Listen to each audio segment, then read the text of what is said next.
everyone, Zach Perry here. Welcome back. We got a new video, new topic.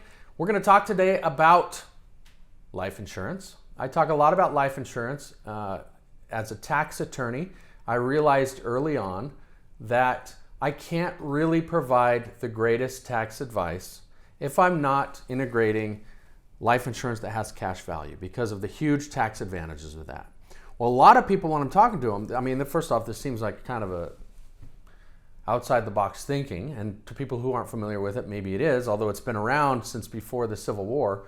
But one thing that people ask a lot is how safe is it, right? In their mind, the safest thing is the one they're most familiar with. We make this false correlation. I am more familiar with this, therefore it is safer. Of course, that's a fallacy. Just because you are aware of the 401k and you think you know what it does and everyone knows what it is, more or less, they think they do, they think it's safer. But it couldn't be further from the truth. But that's okay. They want to know how safe this is. They are a little bit wary about going into something that they may not be that familiar with. So they'll ask me, what happens if the insurance company that I go through, they go under? Well, I mean, that's a legitimate question, especially in the wake of companies like Bear Stearns, companies like Lehman Brothers, these long-lasting companies that were worth billions of dollars that we thought were secure. They over-leveraged themselves and they failed in the in the wake of 2008, 2009, or maybe partially caused it. In any case, what happens with banks is they handle your money much differently. The Federal Reserve, for example, says that they can use the same dollar, loan it out up to 10 different times in increasingly small increments. And so banks never have I shouldn't say never. They have to at least have 10% of their money on reserve in the vault of the money on the account. Now that is scary when you think about it, because if you lose trust in a bank, you could go to withdraw your money and it's not going to be there because they never have enough money to satisfy all their customers. Otherwise, they wouldn't be in business. They have to be able to loan that money out multiple times to make money. And so that's part of how banks failed, is they over-leverage themselves.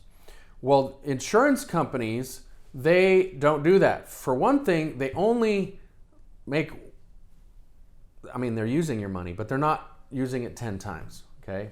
They are using it once. And they're using your money to grow money once. Now, as evidence of the safety of putting your money in a mutual insurance company, I can tell you that in the history of mutual companies, now I looked, and there's actually a pretty good website that gives you a list of all the different financial institutions that have gone under, but I could only find 3 mutual companies that had ever gone under. One of which, one thing happened, and the other 2, another thing happened. So what happened with the 2 is because they had a whole bunch of clients with contracts with them. Now these contracts are valuable. And so when they went under, they basically went up for sale. And other insurance companies, now you got to understand, insurance companies spend a lot of money trying to promote their products and get new clients, right? Just like a lot of other businesses, they are trying to gain new clients. Well, if there's an insurance company with a whole bunch of clients that are already existing, those are assets. And so other insurance companies come in and they purchase those contracts and then they honor those contracts, the same terms. And so with these 2 companies that went under, the owners of the policies didn't necessarily even notice, other than they got a notification that it was now under this name and that's where their premiums were going to go. Much like when you buy a house and then the mortgaging servicing company changes because the person you got the loan from sells your mortgage to someone else, and now you just send your check to someone else, okay? So that's what happened in the 2 cases. In the 3rd case, insurance companies didn't come by it. Maybe they weren't great policies. Maybe they didn't want to honor the terms. Maybe they were too good. I don't know. And so what happened with that is they basically went into receivership, and there is a reinsurance agreement where insurance companies agree with each other that should they not be able to meet the needs of their customers, or should they go under, the other insurance companies will chip in and honor the contracts up to a certain amount. So that's what happened in the 3rd case. So in the history of mutual insurance companies, and by the way, the ones we use are 160 plus years old and very strong, Moody's financial ratings of A+, very strong financial ratings. In the history, there just hasn't been that hasn't happened. Now, that doesn't mean it couldn't ever happen. And so I'm actually going to turn back to banks for further evidence, because what happened with when you are a bank, you want to be federally insured, which means there's certain information you have to make available to the public. And if you go to the FDIC's website, you can look up the banks, and they are required to list their assets, list their liabilities, etc. So you can see, where are banks investing their money? Now, banks, they are going to spread out their risk, right?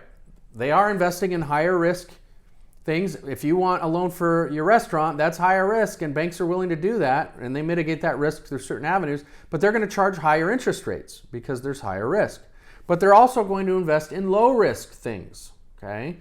And so if you look at their websites, and you go to the 4 largest banks, and if you go to my firm website, fortunefirm.com, and you look at the blogs, there's an article about why banks own so much life insurance, and there's instructions there on how to do this for yourself.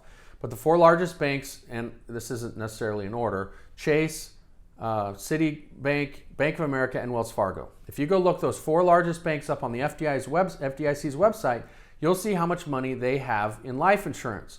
And that is in the billions. That number is in the billions. And if you compare it to how much money they have in real estate, they have up to 65 times more money in life insurance than they have in real estate, because those are safe. And so they want to be able to show their customers that they are investing in safe things too, so they're diversifying their risk, so to speak.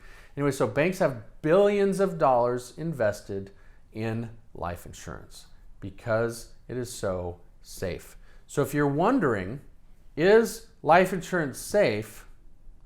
Now, there's different types of life insurance, right? You could actually shoot for higher returns with a little bit more risk with an IUL, or even more with a variable. But I'm talking about whole life insurance, which is about the safest, especially whole life insurance through a mutual company. It's about the safest place you can put their money. I know of nothing that is more safe. It is safer, in my opinion, to put your money into a whole life insurance company than it is to stick it in under your mattress or under your pillow, and it's going to grow. So if you have questions about this, if this is something that intrigues you, if you want to know why a tax attorney is talking about life insurance, if you want to know what we might be able to do for you, please give us a call. We promise to put a smile on your face. That's the Zach Perry guarantee. If you call someone and they don't make you smile, you are going to ask to talk to me, and you are going to let me know, because we take smiling very seriously around here.